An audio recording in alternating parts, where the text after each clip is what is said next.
Hello everyone, welcome to my channel Syed Ashok. Friends, आज हम rural के मॉड्यूल बी में चैप्टर नंबर 8 का पार्ट 2 करेंगे। तो ये रूरल फाइनेंस सर्विसेज के बारे में चैप्टर है। यहाँ पर हम नाबार्ड का रोल और फंक्शन क्या होता है उसके बारे में स्टडी करने वाले हैं। तो पूरा नाबार्ड के बारे में ही ये लेक्चर। तो role and function of NABARD की बात कर रहे हैं। तो जैसा हम पहले भी बात कर चुके हैं, पिछले लेक्चर में भी नाबार्ड के बारे में थोड़ी बहुत बात की थी। As already indicated, NABARD on its formation took over the function of ARDC, Agriculture Refinance and Development Corporation, and refinancing function of RBI in relation to Cooperative Bank and RRB for certain agricultural credit। तो जब नाबार्ड बना तो उसने ARDC जो था, agriculture refinance and development corporation का जो function था उसका पूरा टेक ओवर कर लिया, और RBI का भी काफ़ी सारा फंक्शन, जो ये कोऑपरेटिव बैंकों को, RRB को ये रिफाइनेंस किया करते थे, उसका भी टेक ओवर नाबार्ड ने कर लिया। यानी ये सारी जिम्मेदारी नाबार्ड को सौंप दी गई। NABARD since year 1995-96 has been funding state government for pursuing various activity related to rural infrastructure development from the RIDF, Rural Infrastructure Development Fund, maintained by NABARD। तो नाबार्ड में एक फंड है जिसे रूरल इंफ्रास्ट्रक्चर डेवलपमेंट फंड कहते हैं।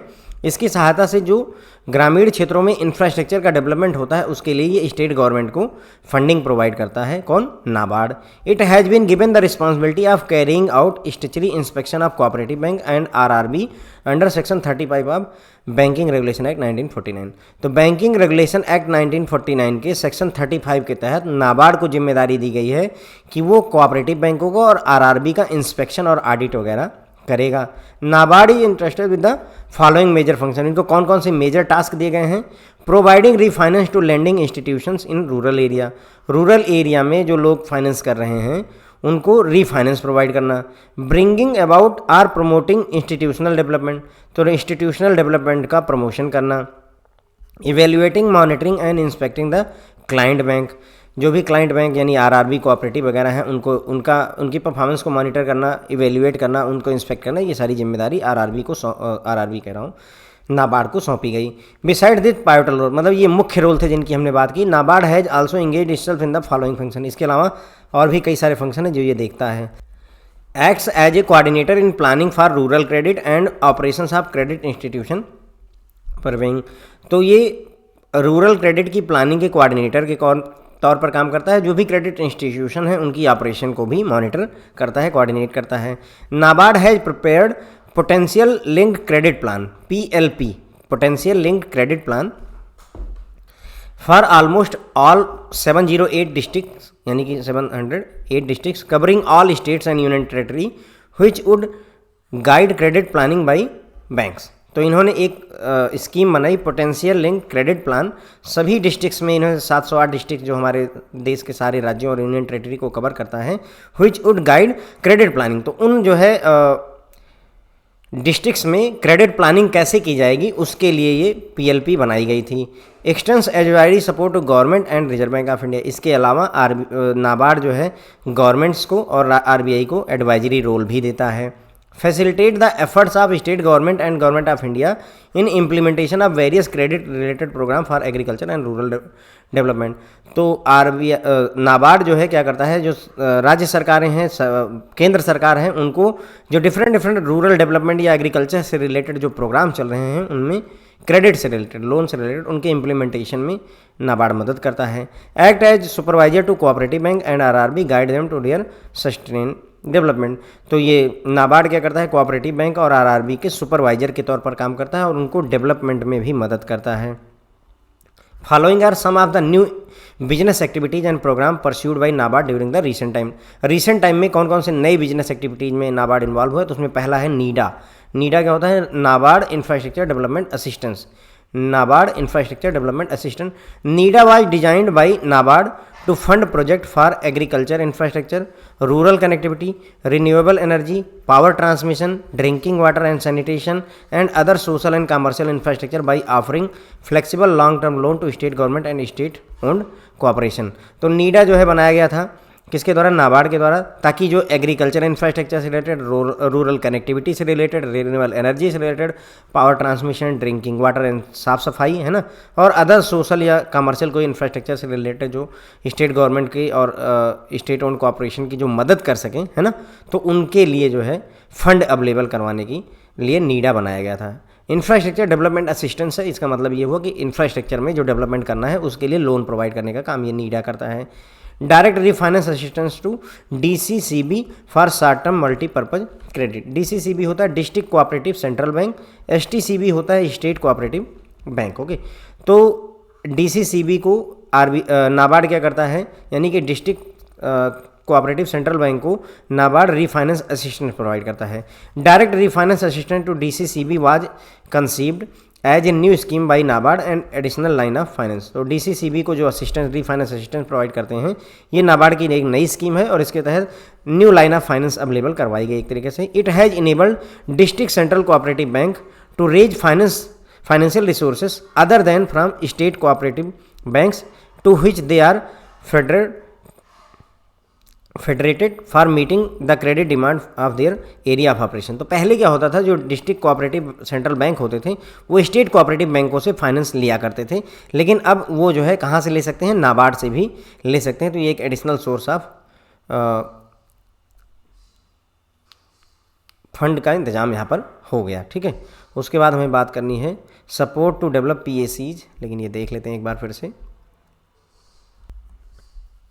बात हो रही role and function of NABARD की। तो नाबार्ड जब बना तो उसने एआरडीसी यानी कि agriculture refinance and development corporation का और आरबीआई का काम जो ये रीफाइनेंस करता था, आरबीआई कोऑपरेटिव बैंक और आरआरबी को शॉर्ट टर्म एग्रीकल्चर क्रेडिट के लिए, वो सारे रोल अपने आप में खुद को असाइन कर लिए या उनको दे दिए गए। नाबार्ड 1995-1996 से क्या किया है इसने, आरआईडीएफ बना। इस नाबार्ड में एक रूरल इंफ्रास्ट्रक्चर डेवलपमेंट फंड बना हुआ है जिससे वो राज्य सरकारों को डिफरेंट डेवलपमेंट एक्टिविटी में, इंफ्रास्ट्रक्चर डेवलपमेंट एक्टिविटी में मदद कर रहा है। ठीक है, बैंकिंग रेगुलेशन एक्ट 1949 के सेक्शन 35 के तहत कोऑपरेटिव बैंकों और आरआरबी के इंस्पेक्शन और ऑडिट की जिम्मेदारी नाबार्ड की है। थोड़ा ये ध्यान रखिएगा पॉइंट, ओके, आरबीआई की नहीं है। नाबार्ड को मेजर रोल जो मिले हैं उसके लिए जो रूरल एरिया में फाइनेंस देने वाले इंस्टीट्यूशंस हैं उनको रीफाइनेंस प्रोवाइड करना, उसके बाद में इंस्टीट्यूशनल डेवलपमेंट को प्रमोट करना, सामने लेकर आना, उसके बाद में जो भी क्लाइंट बैंक है, आरआरबी हो गए चाहे कोऑपरेटिव बैंक हो गए, उनको उनकी परफॉर्मेंस को मॉनिटर करना, इवेल्युएट करना, इंस्पेक्ट करना, ये सारी जिम्मेदारी इनको दी गई है। इन मुख्य कामों के अलावा नाबार्ड और भी कई सारे कामों में लगा हुआ है, जैसे रूरल क्रेडिट की प्लानिंग का काम ये देखता है। उसके बाद में पोटेंशियल लिंक क्रेडिट प्लान ये हर डिस्ट्रिक्ट के लिए लेकर के आए, देश के 708 डिस्ट्रिक्ट के लिए लेकर के आए ताकि उन डिस्ट्रिक्ट में क्रेडिट की प्लानिंग की जा सके। राज्य सरकारों को और केंद्र सरकार को और आरबीआई को जो है सलाह देने का काम नाबार्ड करता है। स्टेट गवर्नमेंट को और गवर्नमेंट ऑफ इंडिया को डिफरेंट जो क्रेडिट रिलेटेड प्रोग्राम है एग्रीकल्चर से चाहे रूरल डेवलपमेंट में, ठीक है, उनमें उनके इम्प्लीमेंटेशन में मदद करता है। कोऑपरेटिव बैंक और आरआरबी के सुपरवाइजर के तौर पर ये काम करता है। कुछ नई एक्टिविटीज़ जो नाबार्ड ने शुरू की उसमें पहला है नीडा, नाबार्ड इंफ्रास्ट्रक्चर डेवलपमेंट असिस्टेंस आता है।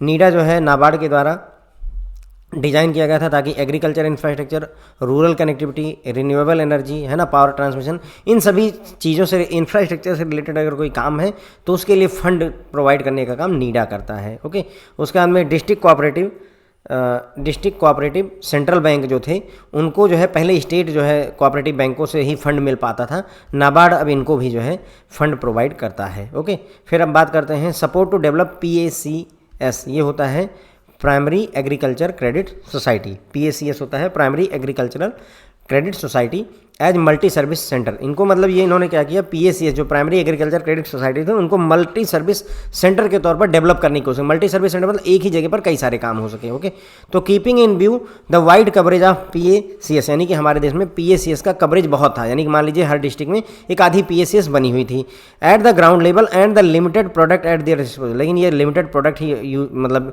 सेल किया करते थे, लोगों को प्रोवाइड किया करते थे। तो NABARD has been extending financial support to state cooperative bank, CCBS and PACS to develop PACS as multi service centre. CCBS होता है कोऑपरेटिव कोर बैंकिंग सोल्यूशन। क्या होता है? Cooperative core banking solution.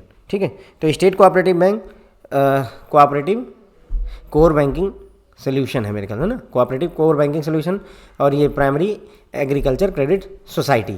तो इनको डेवलप करने to develop PACS as multi service centre so as to enable them to serve one stop shop. यानी कि इन्होंने क्या किया, MCS मतलब PACS को, प्राइमरी एग्रीकल्चर क्रेडिट सोसाइटी जो थी उसको वन स्टॉप शॉप के तौर पर उभार करके सामने रखा for meeting various requirement of farmer, किसानों की डिफरेंट ज़रूरतों को पूरा करने के लिए। देखो बेसिकली हो क्या रहा है यहाँ पर, प्राइमरी एग्रीकल्चर सोसाइटी मान लीजिए हर जिले में एक दुकान टाइप की है, ठीक है। उस दुकान पे क्या है, सिर्फ मान लेते हैं खाद बिक रही है, तो उसी दुकान पर बीज भी बिक रहा है, उसी दुकान पर अगर आप चाहें तो लोन की फैसिलिटी मिल जाए, उसी दुकान पर आपको कीटनाशक मिल जाए, उसी दुकान पर आपको जो है एग्रीकल्चर से रिलेटेड सलाह मिल जाए।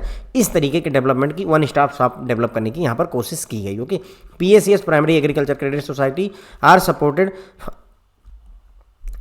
For establishment of agro services processing storage information centre under this program. तो अब PACS क्या कर रही हैं, एग्रीकल्चर सर्विसेज प्रोसेसिंग से रिलेटेड जो है एग्रीकल्चर प्रोड्यूस के स्टोरेज से रिलेटेड इंफॉर्मेशन सेंटर, ये सारे काम ये देख रही हैं। PACS आपको बताया primary agriculture credit society, state cooperative bank, और फिर आता है आपका cooperative core banking solution.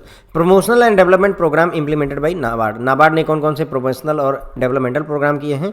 Since its inception, जब से नाबार्ड बना है NABARD has been implementing various promotional and developmental program for the growth of agriculture rural development activities by providing grant support, यानी कि दान देना in the from out of various fund maintain by. तो जब से नाबार्ड बना है तब से उसने प्रमोशन और डेवलपमेंट एक्टिविटीज़ को बढ़ावा देने के लिए, खास करके एग्रीकल्चर और रूरल डेवलपमेंट में उसने बार बार पैसे दिए हुए हैं, जो भी फंड उसके पास मेंटेन होते हैं, जैसे RIDF है, रूरल इंफ्रास्ट्रक्चर डेवलपमेंट फंड वगैरह है। Some of the important development initiative pursued by NABARD are discussed in the following paragraph. ठीक है, तो हम नीचे पैराग्राफ में कुछ जो इनिशिएटिव नाबार्ड ने लिए हैं उनकी बात कर रहे हैं। क्लाइमेट चेंज प्रोग्राम इनिशिएटिव की हम बात करेंगे।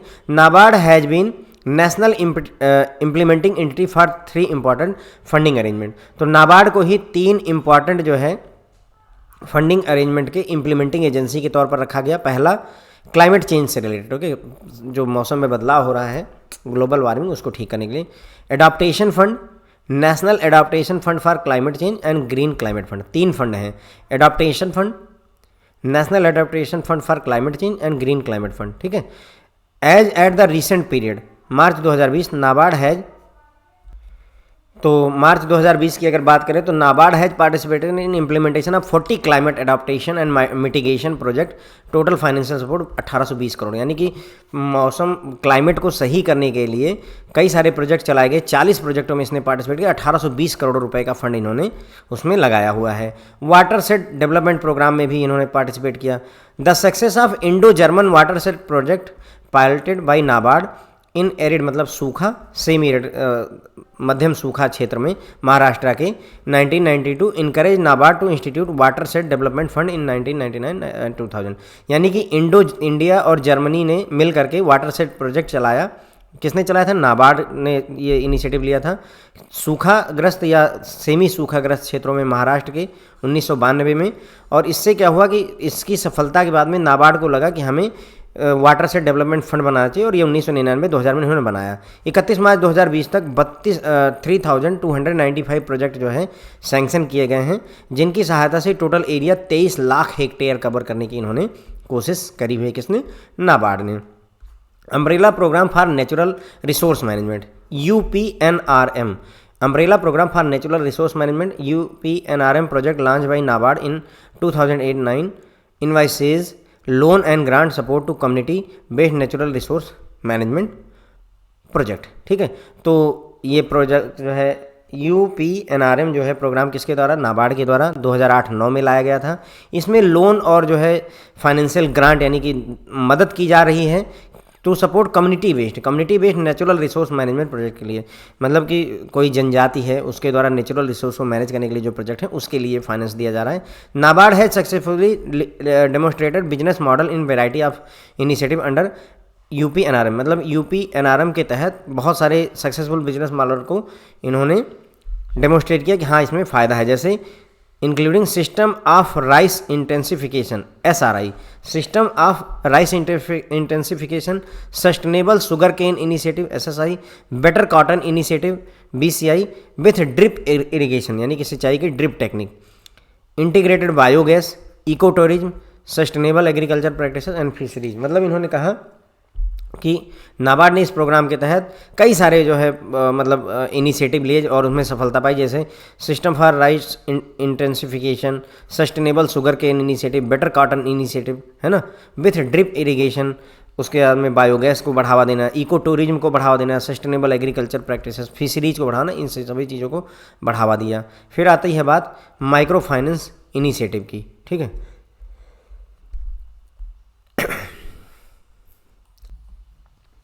तो PACS यानी कि प्राइमरी एग्रीकल्चरल क्रेडिट सोसाइटी को मल्टी सर्विस सेंटर के तौर पर डेवलप करने की कोशिश की गई, ठीक है। इसमें नाबार्ड ने अपना सपोर्ट दिया ताकि जो है ये मल्टी सर्विस सेंटर के तौर पर उभर करके आएँ। इन्हें वन स्टॉप शॉप बनाने की कोशिश की गई ताकि किसानों की डिफरेंट ज़रूरतों को पूरा किया जा सके। प्राइमरी एग्रीकल्चर क्रेडिट सोसाइटी को एग्रो सर्विसेज के लिए, प्रोसेसिंग के लिए, स्टोरेज के लिए, इन्फॉर्मेशन सिस्टम के लिए, इन सभी पर्पजेज़ के लिए यूज किया जाता है। PACS होता है primary agriculture cooperative credit society. ये होता है आपका स्टेट कोऑपरेटिव बैंक्स, और ये CCB होता है आपका cooperative core banking solution. STCB का मतलब स्टेट कोऑपरेटिव बैंक होता है। CCBS का मतलब है ये CBS है आपका कोर बैंकिंग सोल्यूशन हो गया, और कोऑपरेटिव आगे लगा दीजिए। प्रमोशनल और डेवलपमेंट प्रोग्राम बहुत सारे, जब से नाबार्ड बना उसने बहुत सारे एग्रीकल्चर और रूरल डेवलपमेंट के लिए बहुत सारे प्रमोशनल कार्यक्रम चलाए हुए हैं। उनमें से कुछ की बात हम करेंगे, जैसे क्लाइमेट चेंज प्रोग्राम इनिशिएटिव को नाबार्ड ने लिया। उसमें नाबार्ड ने 3 जो है फंडिंग अरेंजमेंट किए। पहला एडॉप्टेशन फंड बनाया, दूसरा national adaptation fund for climate change, और ग्रीन क्लाइमेट फंड को बनाया। मार्च 2020 तक नाबार्ड ने लगभग 40 climate adaptation and mitigation project में काम किया, इसमें टोटल 1820 करोड़ रुपए का फाइनेंशियल सपोर्ट प्रोवाइड किया। वाटर सेट डेवलपमेंट प्रोग्राम चलाया। Indo German water set program Maharashtra में चलाया गया था नाबार्ड की सहायता से 1992 में। उसकी सफलता के बाद नाबार्ड ने वाटर सेट डेवलपमेंट फंड 1999 में 2000 में इस्टेब्लिश किया, और 31 मार्च 2020 तक 3295 प्रोजेक्ट जो है सैंक्शन किया जा चुका है, जिसकी सहायता से 23 लाख हेक्टेयर को मतलब पानी का अरेंजमेंट करके, सूखा क्षेत्रों में पानी का अरेंजमेंट करके दिया गया। फिर आता है umbrella programme for natural resource management में। तो 2008 में ये नाबार्ड द्वारा प्रोग्राम लाया गया था। इसमें बहुत सारे जो है सक्सेसफुल बिजनेस मॉडल दिखाए गए, जैसे system of rice intensification, sustainable sugar cane initiative, better cotton initiative with drip irrigation, integrated biogas, eco tourism, sustainable agriculture, ये सारी चीज़ों के लिए। फिर आता है micro finance initiative. Micro finance initiative की अगर हम बात करें तो NABARD has initiated a program to promote self help group with a view to linking rural women with the bank for saving and credit to meet their families needs and improve their livelihood, ठीक है। तो नाबार्ड ने क्या किया, एक programme initiate किया जिसमें promote करा सेल्फ हेल्प ग्रुप को, SHG को, सेल्फ हेल्प ग्रुप को बढ़ावा दिया, ताकि जो ग्रामीण क्षेत्र की औरतें हैं उनको बैंकों से जोड़ा जा सके, ताकि वो वहाँ पर कुछ पैसे जमा कर सके, सेविंग कर सकें, वहाँ से लोन ले सके, ताकि उन औरतों के परिवारों की ज़रूरतों को पूरा किया जा सके, उनके जीवन को थोड़ा सा सुधारा जा सके। Self help group bank linkage program has emerged as one of the world's largest movement of organizing the poor into group, having more than 1 crore SHG in its fold and linking them with the bank for credit facility amounting more than 1 lakh crore in the recent period। मतलब अगर देखा जाए self help group को bank linkage जो programme चलाया गया था वो दुनिया का बहुत बड़ा मूवमेंट हुआ, जिसमें गरीबों को ग्रुप में जोड़ा गया। करंट टाइम पे अगर देखा जाए तो 1 करोड़ जो है सेल्फ हेल्प ग्रुप हमारे देश में मौजूद हैं, जिन्होंने 1 लाख करोड़ रुपए का लोन ले रखा है। करेक्ट, आप फर्क मतलब कितना ज़्यादा चेंजेज आए हुए हैं। रिसेंट पीरियड की बात करें, sorry, NABARD has been implementing project E Shakti, थोड़ा ये पूछा जा सकता है आपसे। तो प्रोजेक्ट ई शक्ति को इम्प्लीमेंट किया गया है to address issue existing in SHG ecosystem.